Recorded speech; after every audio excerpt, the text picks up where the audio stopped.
안녕하세요. 대구 차병원 산부인과 임수연입니다. 난임 치료를 하다 보면 어떤 분들은 임신이 잘 되지 않는 이유를 묻기 이전에 이 선택 자체가 맞는지부터 고민하시는 경우가 있습니다. 특히 유전 질환과 같이 나의 상태가 다른 세대에 어떤 영향을 줄 수 있을지를 먼저 생각해야 하는 상황이라면 그 고민의 무게는 훨씬 더 클 수밖에 없습니다. 오늘 소개해드릴 내용은 대구 차병원 난임 수기 공모 당선 사례를 바탕으로 한 이야기입니다. 임신을 할 수 있을까가 아니라 해도 되는가를 먼저 고민해야 했던 한 부부의 선택에서 시작된 사례입니다. 여러 번의 검사에도 명확한 답을 얻지 못했던 시간, 반복되는 시도에도 결과로 이어지지 않던 과정 속에서도 이 부부는 치료를 멈추기보다 방향을 조정하며 계속 나아갔습니다. 그리고 그 과정의 끝에서 결과는 예상하지 못했던 방식으로 찾아오게 됩니다. 지금부터 그 과정을 함께 들어보시고 이 여정이 의학적으로 어떤 의미를 가지는지 설명드리겠습니다. 저희는 40대 초반 부부로 남편은 유전 가능성이 있는 질환을 가지고 있어 임신을 결정하는 것 자체가 쉽지 않았습니다. 아이를 갖는 것이 과연 맞는 선택인지 많은 고민을 했지만 할 수 있는 방법을 모두 시도해 본 뒤에 결정하자는 마음으로 난임 치료를 시작하게 되었습니다. 유전자 검사를 여러 차례 진행했지만 원인을 명확하게 특정하지 못했고 그 과정에서 1년이라는 시간이 흘렀습니다. 치료를 시작한 이후에도 과정은 순탄하지 않았습니다. 첫 번째 시도에서는 난포가 거의 자라지 않아 시술을 중단해야 했고 다음 시도에서는 난자 채취까지는 진행됐지만 배아가 5일까지 성장하지 못했습니다. 이러한 과정이 반복되는 동안에도 치료를 멈추지 않고 방법을 조정하며 다시 시도를 이어갔습니다. 이후 난자 채취 개수가 점차 늘어나면서 PGT 검사를 진행할 수 있게 되었고 여러 번의 시도 끝에 이식 가능한 배아를 확보하게 되었습니다.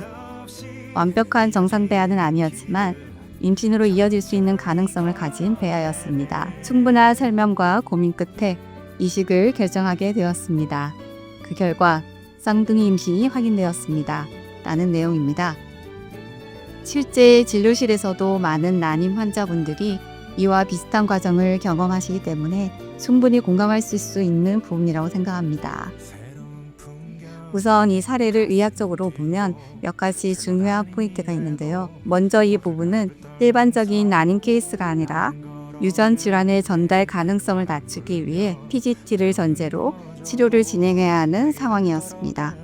단순히 임신이 목표가 아니라 염색체 이상 여부를 확인한 배아를 선별한 뒤 임신을 시도해야 하는 구조이기 때문에 치료 난이도가 더 높은 경우에 해당합니다. 또 하나 중요한 부분은 남편의 유전자 검사를 여러 번 진행했음에도 불구하고 원인을 특정하지 못했다는 점입니다. 현재의 유전자 검사는 알려진 변이에 대해서는 확인이 가능하지만 모든 유전적 원인을 100% 규명할 수 있는 단계는 아닙니다.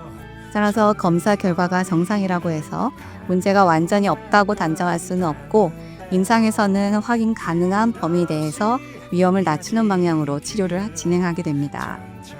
또한 시술 과정에서 난포가 충분히 자라지 않거나 배아가 5일차까지 발달하지 못한 부분 역시 중요한 의미를 가집니다. 이는 환자 개인의 노력이나 문제라기보다는 난자의 상태와 배아 발달 과정에서의 자연적인 선별 과정과 관련이 있습니다. 특히 30대 후반 이후에는 정상 영재체를 가진 배아의 비율이 감소하기 때문에 여러 번의 시도를 통해 정상 배아가 확보되는 과정을 거치게 됩니다. 이후 치료 방법을 변경하면서 난자 채취 개수가 증가한 부분이 또한 핵심적인 전환점이 되게 됩니다. 난자 수가 증가하면 형성되는 배아 수가 늘어나고 그 중에서 정상 염색체를 가진 배아가 포함될 확률도 함께 증가하게 됩니다. 난임 치료는 난자 수, 배아 수, 그리고 정상 배아의 비율이 함께 작용하는 구조이기 때문에 이 세 가지 요소를 개선하는 것이 매우 중요합니다. 이식에 사용된 배아는 완벽한 정상 배아가 아니라 모자이 시즌 배아였을 가능성이 있습니다. 모자이 시즌 배아는 정상 세포와 염색체 이상 세포가 혼재된 상태를 의미합니다. 모든 경우에서 안전하다고 단정할 수는 없지만 최근에는 일부 모자이신 배아도 정상적인 임신과 출산으로 이어질 수 있다는 연구 결과들이 보고되고 있습니다. 따라서 배아의 상태와 환자의 상황을 종합적으로 고려하여 이식 여부를 결정하게 됩니다.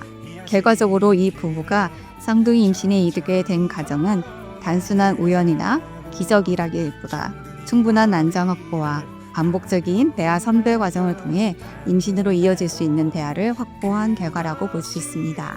이 사례에서 가장 중요하게 보셔야 할 점은 반복된 시도가 실패가 아니라는 점입니다. 각각의 시도는 임신으로 이어질 수 있는 배아를 확보하는 과정이며 이 과정이 누적되면서 결과로 이어지게 됩니다. 난임 치료는 한 번의 시도로 결과가 결정되기보다는 여러 번의 시도를 통해 가능성을 높여가는 과정입니다. 지금 결과가 나오지 않는다고 해서 치료가 잘못되고 있다는 것은 아닙니다. 아직 임신으로 이어질 수 있는 배아가 확보되지 않았을 뿐일 수 있습니다. 이 과정은 결과를 기다리는 시간이 아니라 가능성을 만들어가는 과정이기도 합니다. 지금 이 시간에도 같은 고민을 하면서 긴 과정을 버텨내고 계신 분들이 계실 텐데요. 난임은 어떤 실패의 결과였다기보다 임신으로 가는 과정의 한 단계라고 이해하셨으면 좋겠습니다. 각자의 속도는 다르지만 그 과정 속에서 의미 없는 시간은 없다는 점을 꼭 기억하셨으면 합니다. 오늘 이야기가 같은 길을 걷고 계신 분들께 조금이나마 방향을 이해하는 데 도움이 되었기를 바랍니다. 지금까지 대구차병원 산부인과 임수연이었습니다. 감사합니다.